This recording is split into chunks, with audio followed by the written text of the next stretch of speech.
Bom dia, moçada! Tudo bem com vocês?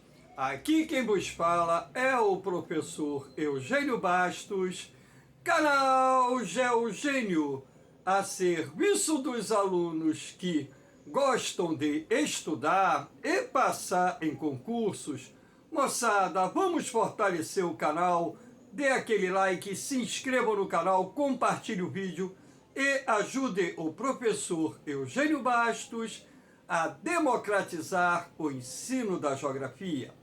Moçada, no nosso encontro de hoje, eu irei falar sobre os agentes formadores do relevo terrestre, os agentes internos, também conhecidos como forças endógenas ou forças estruturais. Espero que vocês gostem do nosso encontro.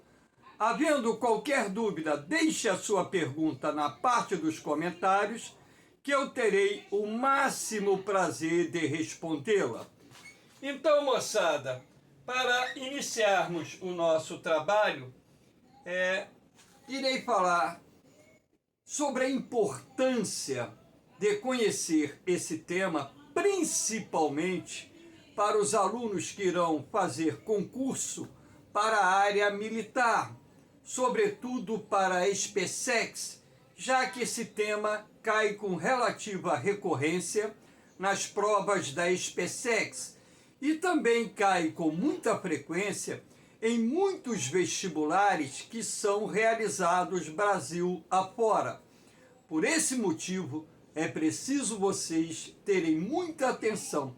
O assunto em si não é difícil, mas a geologia pode ser complicada quando você não presta atenção em alguns detalhes que são fundamentais para uma melhor compreensão do tema. Então, antes de falarmos sobre os agentes internos ou forças endógenas, é preciso nós conhecermos as camadas internas do nosso planeta. Mas, professor, por que isso? Porque existe uma relação íntima entre o que acontece no interior do nosso planeta e a formação do relevo tectônico, a ocorrência dos abalos sísmicos e também a formação dos vulcões.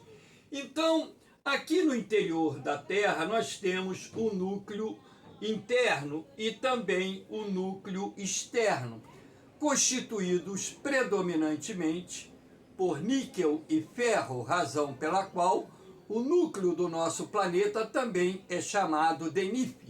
E de acordo com os cientistas, a temperatura no núcleo da Terra deve girar em torno de 6.000 graus centígrados. Aqui nós temos o manto, formado predominantemente por silicatos ferromagnesianos, e a temperatura do manto varia de acordo com a sua profundidade. Nos pontos mais profundos do manto, as temperaturas podem ultrapassar a barreira dos 4.000 graus centígrados. E aqui nós temos, entre o manto e a crosta terrestre, a chamada astenosfera.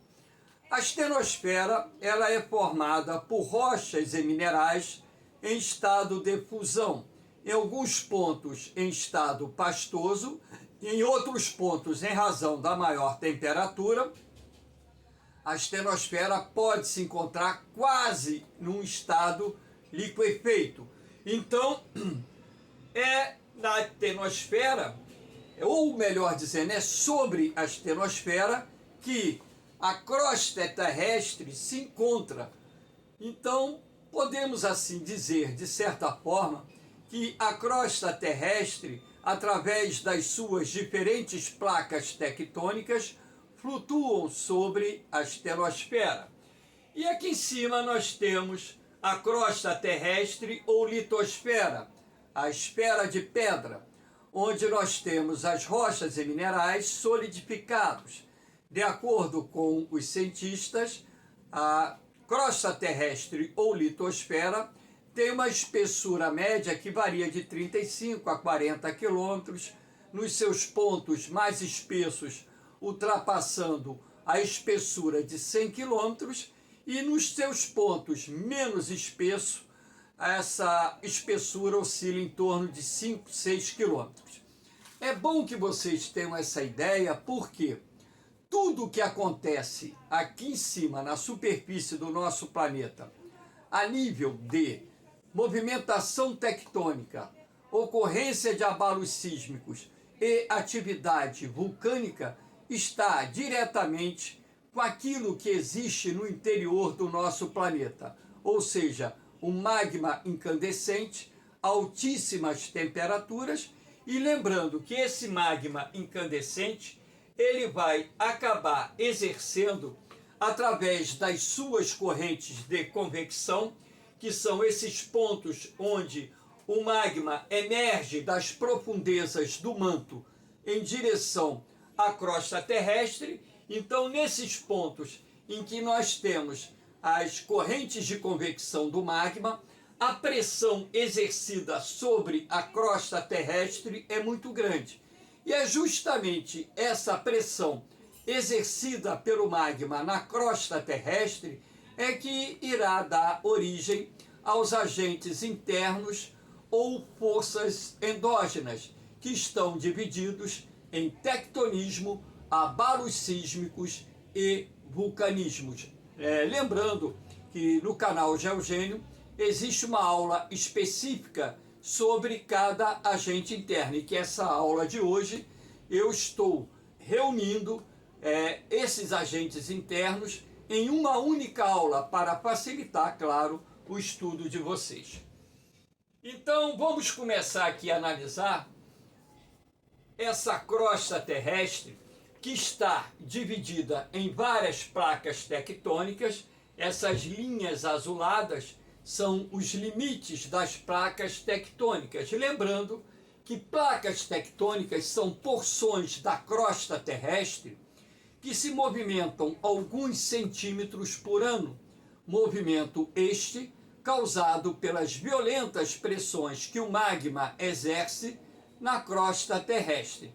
E essas linhas azuis, portanto, irão representar os limites das placas tectônicas, e é aí que nós teremos uma maior frequência de ocorrência de abalos sísmicos e também um maior número de vulcões ativos em nosso planeta. Então, compreender a dinâmica da movimentação das placas tectônicas é de suma importância para que você também possa entender a formação do relevo tectônico, a ocorrência dos abalos sísmicos e também o surgimento de vulcões em nosso planeta. Aqui nós temos o movimento tectônico de dobras. Lembrando que o tectonismo é um movimento muito lento, ele se desenvolve ao longo de milhões e milhões de anos. E o movimento tectônico, ele deriva não só do deslocamento horizontal das placas tectônicas, assim como, em alguns pontos, do deslocamento vertical de blocos pertencentes a essas placas tectônicas. Então, o tectonismo está dividido em dois processos específicos.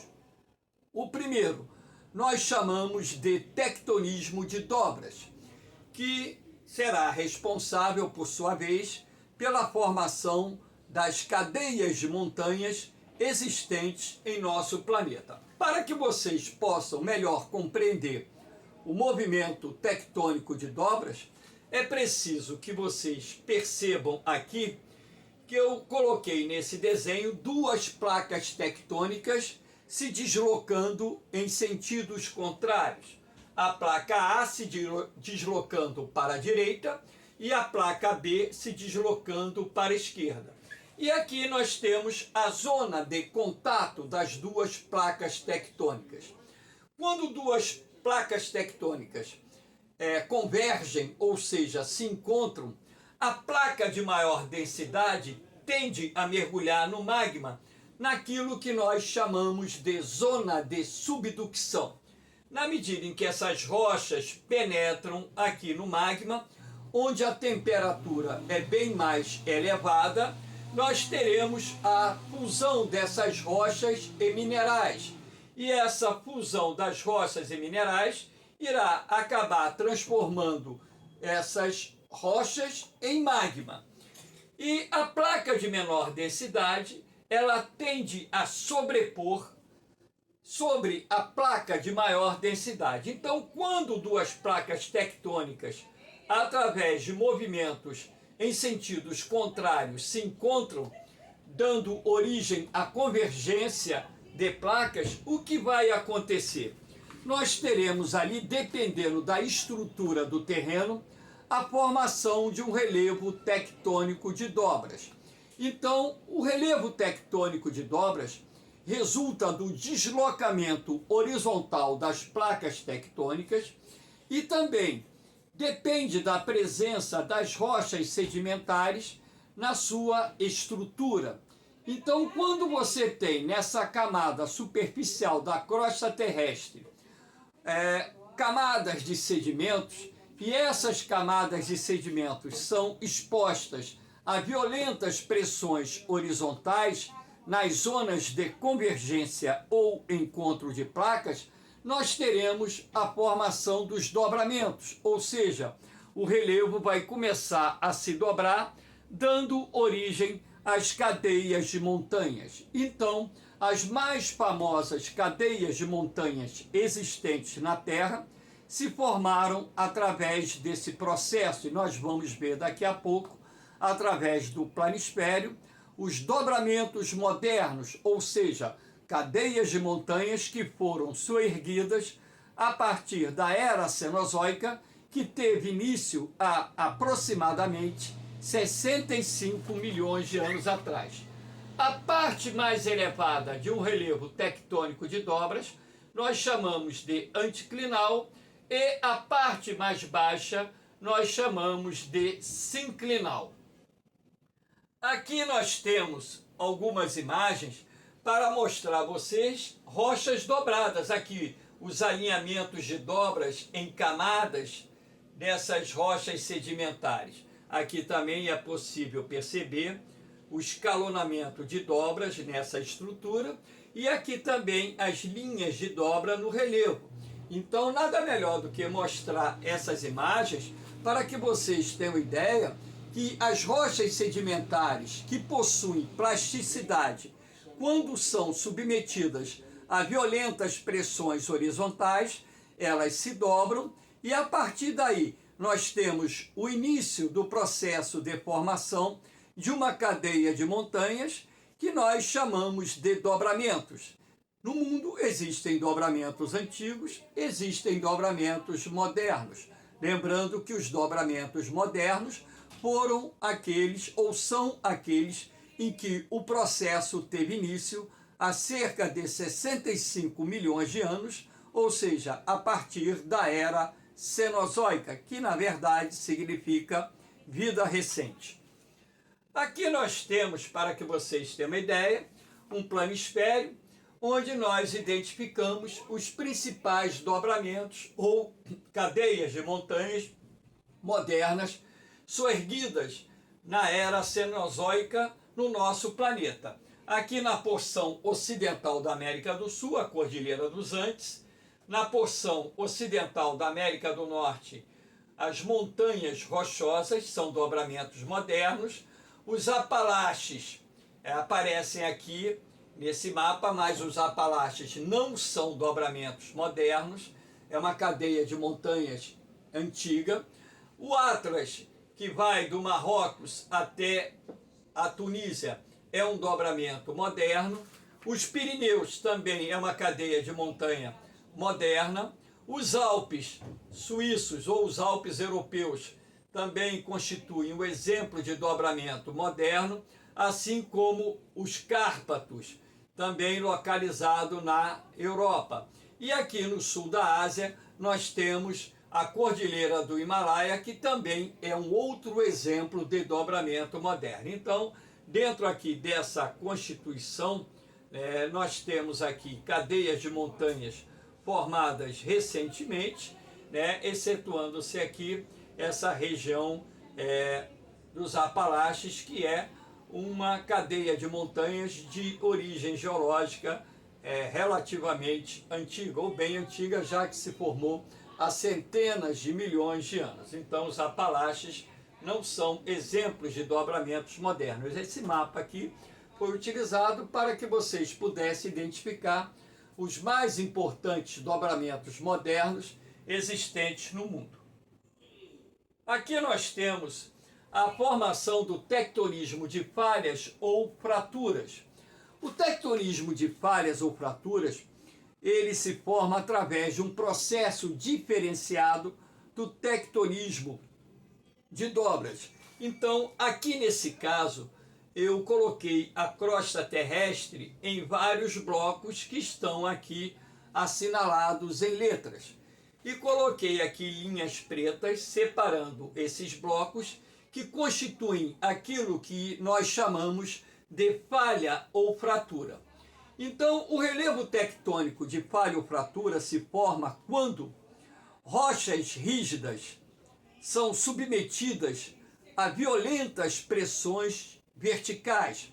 Então, as rochas rígidas, como por exemplo as rochas cristalinas, quando são submetidas a violentas pressões verticais e tais pressões superam a respectiva resistência dessas rochas, blocos da crosta terrestre se rompem, se fraturam, e com isso nós teremos em alguns pontos o soerguimento da crosta terrestre, como aparecem aqui assinalados nas letras A, C, E e G. Então vocês reparem que eu coloquei aqui 4 blocos da crosta terrestre sendo soerguidos pelas violentas pressões verticais que o magma exerce na crosta terrestre. Não precisa dizer que tais pressões que estão sendo exercidas aqui derivam das correntes convectivas do magma,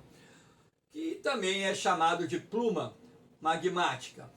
E em alguns pontos você vai ter a acomodação do terreno. Então, se em determinados pontos existem blocos sendo soerguidos, em outros pontos nós teremos blocos sendo rebaixados, como é o caso aqui dos blocos B, D e F, que estão afundando, penetrando no magma, em função do próprio equilíbrio isostático da crosta terrestre.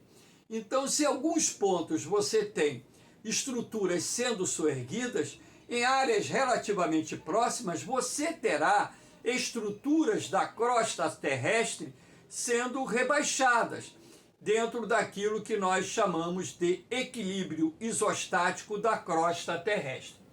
A parte mais alta do relevo tectônico de falhas ou fraturas nós chamamos de host, e a parte mais baixa do relevo tectônico de falhas ou fraturas nós chamamos de fossa tectônica ou graben. No mundo existem vários exemplos, né, de relevos tectônicos de falha ou fratura. Aqui no Brasil mesmo, né, na região sudeste onde eu moro aqui no Rio de Janeiro, nós temos a Serra do Mar, que se forma lá em Santa Catarina e vai até mais ou menos o norte fluminense, margeando o litoral. E aqui no Rio de Janeiro, entre o Rio de Janeiro e Minas Gerais, nós temos o Vale do Rio Paraíba do Sul. E atravessando o Vale do Rio Paraíba do Sul, a Serra da Mantiqueira. Então, as serras do Mar e da Mantiqueira são host, e o Vale do Rio Paraíba do Sul, entre essas duas serras, nada mais é do que uma fossa tectônica ou graben. Nos limites das placas tectônicas, nós temos 3 tipos diferentes, como por exemplo, os limites transformantes ou transcorrentes, quando então as placas tectônicas fazem esse movimento aqui do meu braço, tá? Uma roça na outra, através desse movimento. É uma área também de atividade sísmica muito intensa. Nós temos o limite convergente, quando duas placas tectônicas se encontram através desse movimento, lembrando que a placa de maior densidade ela vai afundar e a placa de menor densidade vai sobrepor sobre a placa de maior densidade, formando as cadeias de montanhas que nós chamamos de dobramentos. E nós temos os limites divergentes, quando duas placas tectônicas são deslocadas em sentido contrário, em função da violenta pressão que o magma está exercendo nesse ponto, afastando aqui as duas placas tectônicas. E na medida em que esse material magmático encontrado no manto emerge na superfície, ele também vai criar cadeias de montanhas, como por exemplo acontece aqui no Atlântico, que é a dorsal do Atlântico, uma cadeia de montanhas que começa lá no arquipélago da Islândia, no Atlântico Norte, e vai até as imediações da Antártida. Fiquem atentos com essa questão dos limites. Lembre-se que limites transformantes ou transcorrentes e limites convergentes são áreas sísmicas mais ativas, ou seja, nesses pontos podemos ter uma maior frequência de abalos sísmicos. Aqui nós temos o movimento isostático, para que vocês possam compreender o movimento de equilíbrio da crosta terrestre. Então aqui você tem a corrente de convecção do magma, que está empurrando esse bloco B para cima. Como eu disse anteriormente, na crosta terrestre tudo está em equilíbrio. Se em alguns pontos a crosta terrestre está sendo soerguida pelas violentas pressões que o magma exerce sobre ela, em outros pontos terrenos estarão se acomodando, afundando, como acontece aqui nos blocos A e C. Então, por exemplo, lá na Europa tem os Países Baixos, áreas que estão ali se acomodando, afundando lentamente, mas na península da Escandinava, no sul da Suécia e da Noruega, o terreno está sendo soerguido.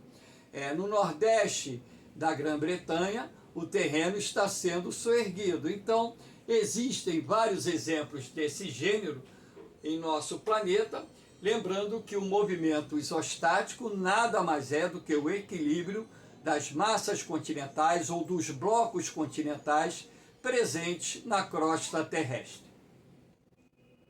Aqui nós temos, por exemplo,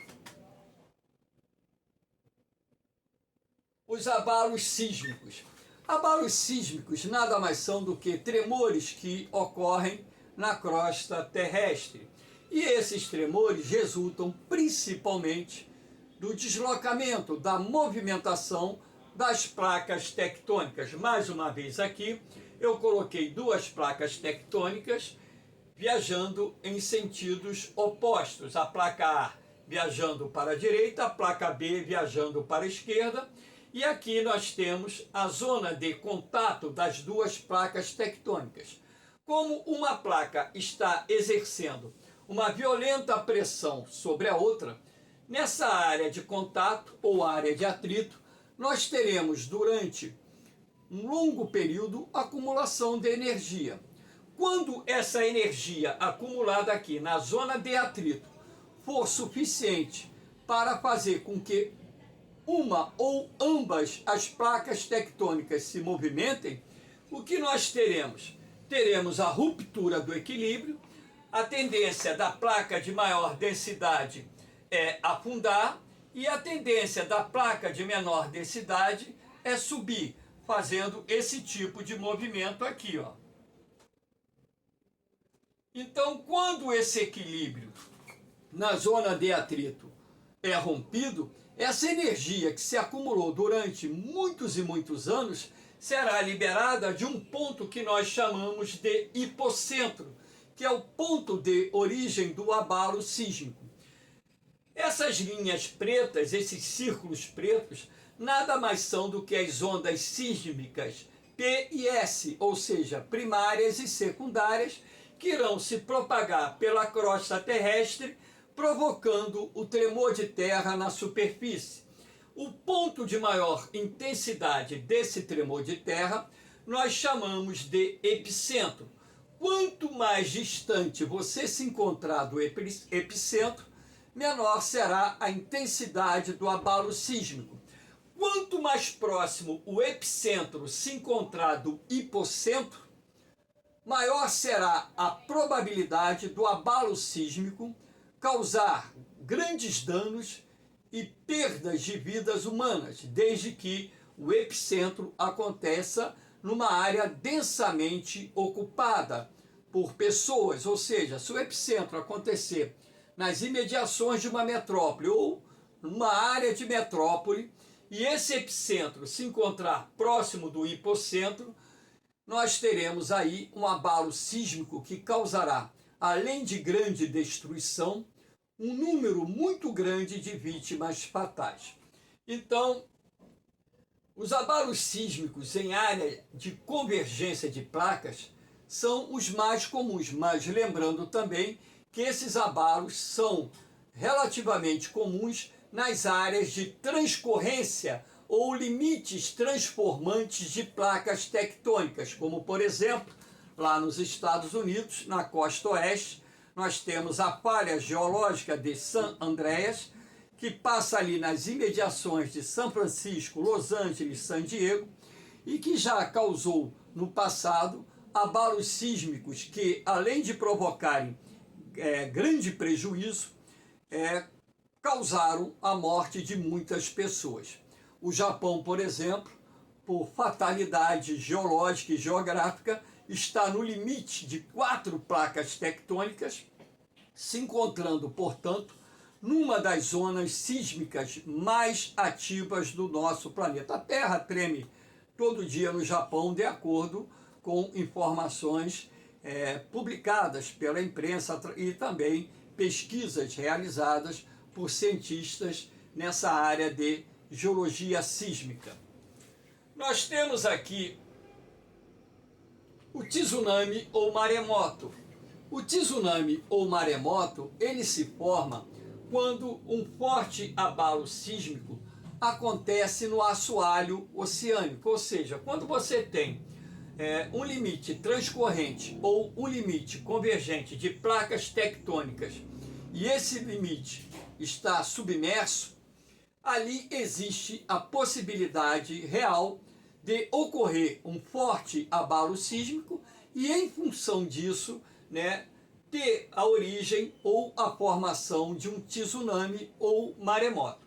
Então, quando ocorre aqui, no fundo do mar, um abalo sísmico de forte intensidade e você tem esse movimento repentino da crosta terrestre, essa energia se propaga através de ondas em direção à superfície do mar. Então, a propagação dessa energia liberada pelo epicentro do abalo sísmico vai dar origem a ondulações. E lembrando que onde surge o maremoto ou tsunami, na verdade, as vagas são muito pequenas, tem alguns centímetros, 10, 20, 30, 40, 50 centímetros. Então, a origem de um abalo sísmico em alto mar não causa preocupação para os barcos que, porventura, navios que estejam trafegando por essa área. Mas o que acontece? Na medida em que essas ondulações ou vagas que se formam em função de um forte abalo sísmico ocorrido no assoalho oceânico se afastam do epicentro e viajam em direção a uma zona costeira, seja ela de uma ilha ou seja ela de um continente, e essas vagas vão chegando numa área onde a profundidade oceânica é menor, essas vagas vão ganhando altura e formando ondas que podem, em alguns casos, atingir dezenas de metros de altura. E essas ondas têm um poder de destruição muito grande, porque não é uma única onda. Na verdade, o maremoto é uma sequência de ondas com intervalos entre uma e outra, que vai deixando numa zona povoada costeira um rastro de destruição e mortes muito grande, como aconteceu, por exemplo, no sul do Oceano Índico em 2004, no dia 26 de dezembro de 2004, quando lá tivemos, né, na região da Indonésia, e ali naquela área, mais precisamente da Malásia, tivemos ali também na região da Tailândia, um forte abalo sísmico que atingiu ali a região do Oceano Índico, um dia depois do Natal, e deu origem a um tsunami que matou, de acordo com aquilo que foi publicado pela imprensa, mais de 200 mil pessoas, sem contar o número de pessoas que desapareceram. Então vocês podem até assistir aí no YouTube, existem vários vídeos, é só colocar tsunami de 2004, que tem vários vídeos, né, gravados por pessoas que se encontravam na região e que infelizmente mostraram uma tragédia que talvez tenha sido a maior tragédia presenciada por mim de um tsunami ocorrido em nosso planeta. Aqui nós temos as ondas sísmicas do mundo. Essa parte amarelada, lembrando que a parte azul são os limites das placas tectônicas. Então, repare que os abalos sísmicos, eles são mais comuns, muito mais comuns, nos limites das placas tectônicas. Repare que o Brasil, por estar no meio da placa sul-americana, está numa região de relativa estabilidade sísmica. Então, toda a costa oeste da América, América do Norte, América Central, América do Sul, está numa zona sísmica ativa, o sul da Europa, zona sísmica ativa, a península da Anatólia, onde se encontra a Turquia, uma zona sísmica ativa, o sul da Ásia, zona sísmica ativa, a parte oriental da Ásia, repare, é uma zona sísmica muito ativa, é aqui que se encontra inclusive o arquipélago japonês, repare aqui, uma zona sísmica extremamente ativa, e por aí vai. Aqui nós temos, deu uma pulada aqui, o vulcanismo. Os vulcões funcionam como verdadeiras válvulas de uma panela de pressão chamada Terra. Lembrando que o interior do nosso planeta é muito aquecido, que a crosta terrestre representa a casca de uma laranja. Se nós comparássemos a Terra com uma laranja, a nossa crosta terrestre seria a casca, ou seja, muito fina. Lembrando que da superfície do planeta até o núcleo são 6.000 quilômetros. 6.000 quilômetros. Então, como abaixo da crosta terrestre nós temos o magma incandescente e que lá, na região do manto, nós temos em determinados pontos as correntes de convecção do magma, e essas correntes de convecção exercem violenta pressão na crosta terrestre.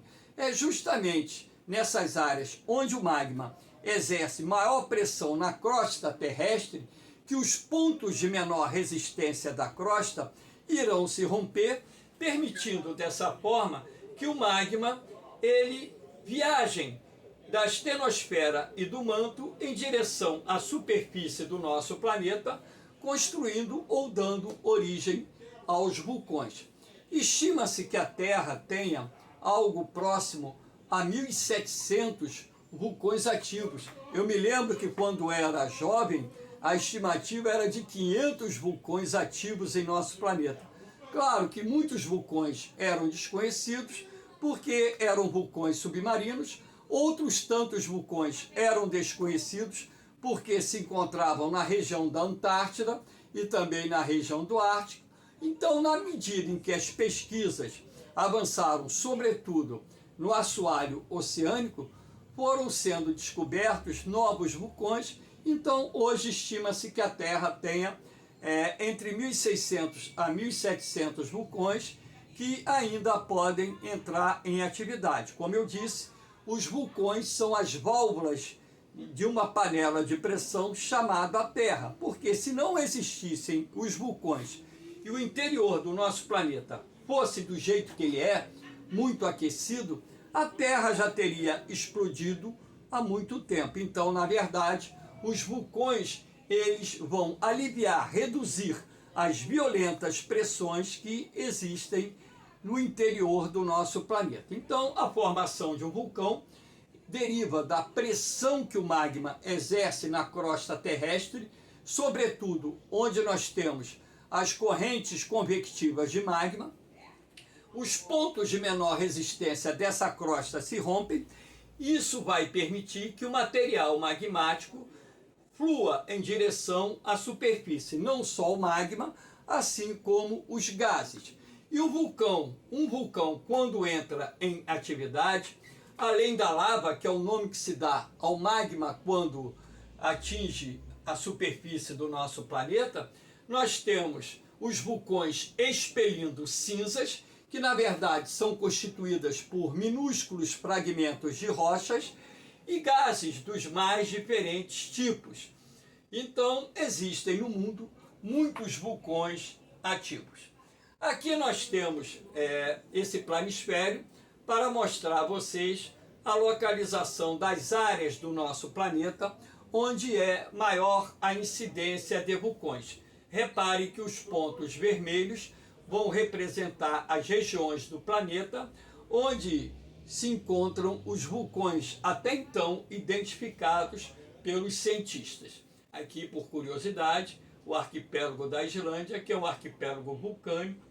Aqui, por curiosidade, o arquipélago do Havaí, que é um arquipélago vulcânico, e por aí vai.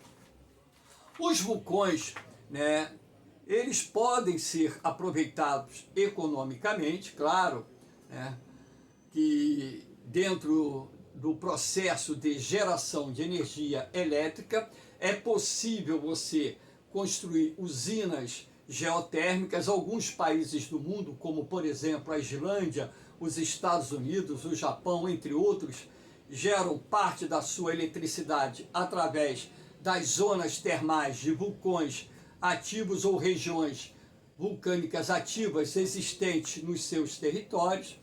Os vulcões também dão origem a recursos minerais dos mais diferentes tipos. Os solos de origem vulcânica são solos de grande fertilidade, o que favorece a prática da agricultura, na medida em que esses solos são muito ricos em elementos minerais, e também regiões vulcânicas ativas acabam se transformando em pontos turísticos, o que gera também uma receita enorme através do turismo local e turismo internacional. Então, quando se fala em vulcanismo, é preciso que tenhamos a noção de que os vulcões são perigosos. Claro que sim, até mesmo porque existem zonas urbanas muito próximas de vulcões que podem entrar em erupção. Agora, que os vulcões também geram riquezas, com certeza. Então, tem os dois aspectos que a gente tem que levar em consideração. Aqui no Brasil, por exemplo, não existem vulcões ativos há alguns milhões de anos. Então, nosso país também possui esse aspecto bom, que é a ausência de vulcões ativos, mas o Brasil, no período Triássico da Era Mesozoica, registrou um dos eventos geológicos mais importantes do mundo, que aconteceu lá no Planalto Meridional, ou Planaltos e Bacias do Paraná, no centro-sul do Brasil, quando então uma área de aproximadamente 1 milhão de quilômetros quadrados, há cerca de 220, 200 milhões de anos atrás, sofreu um dos maiores extravasamentos de rochas efusivas ou eruptivas básicas que até hoje se tem notícia no nosso planeta. Professor, qual seria a região vulcânica mais ativa da Terra? Aquilo que nós chamamos de círculo ou anel de fogo do Oceano Pacífico, que começa aqui no sul da Argentina e do Chile, numa região chamada de Terra de Fogo, ou Terra do Fogo, passa por toda a parte ocidental da América, vai até o Alasca. Daqui desce por Vladivostok, passa pelo Japão, passa pelas Filipinas, passa pela Indonésia e termina aqui na Islândia. Então é essa região do planeta aquela que registra a maior quantidade de vulcões ativos do nosso planeta. Moçada, espero que vocês tenham gostado do nosso encontro. vou pedir mais uma vez, dê uma força aí ao canal Geogênio, se inscreva no canal, compartilhe o vídeo, indique o canal para os seus amigos, ajude o professor Eugênio Bastos a democratizar o ensino da geografia. Moçada, havendo qualquer dúvida, faça a sua pergunta, deixe aí um comentário qualquer, se gostou da aula, né? Sugira temas, né, para serem gravados que possam, né, ajudar você a ter uma melhor preparação para um concurso de vestibular, um concurso militar, enfim. O canal Geogênio ele foi criado para ser uma ferramenta de apoio a você que está se preparando para um concurso militar ou para um concurso de vestibular. Tudo feito de uma forma amadora por um professor que tem 42 anos de experiência, que trabalha até hoje no magistério, numa grande rede de ensino do Brasil, que é o Sistema Elite de Ensino, e que trabalhou também em outras grandes redes de ensino do Rio de Janeiro. Eu já estou aposentado, mas continuo na ativa porque enquanto eu tiver gás, eu acho que eu devo desempenhar esse papel. E para encerrar a nossa aula, eu deixo aqui um beijão no coração de vocês, um forte abraço, fiquem com Deus, eu vou, mas eu volto, hein? Fui!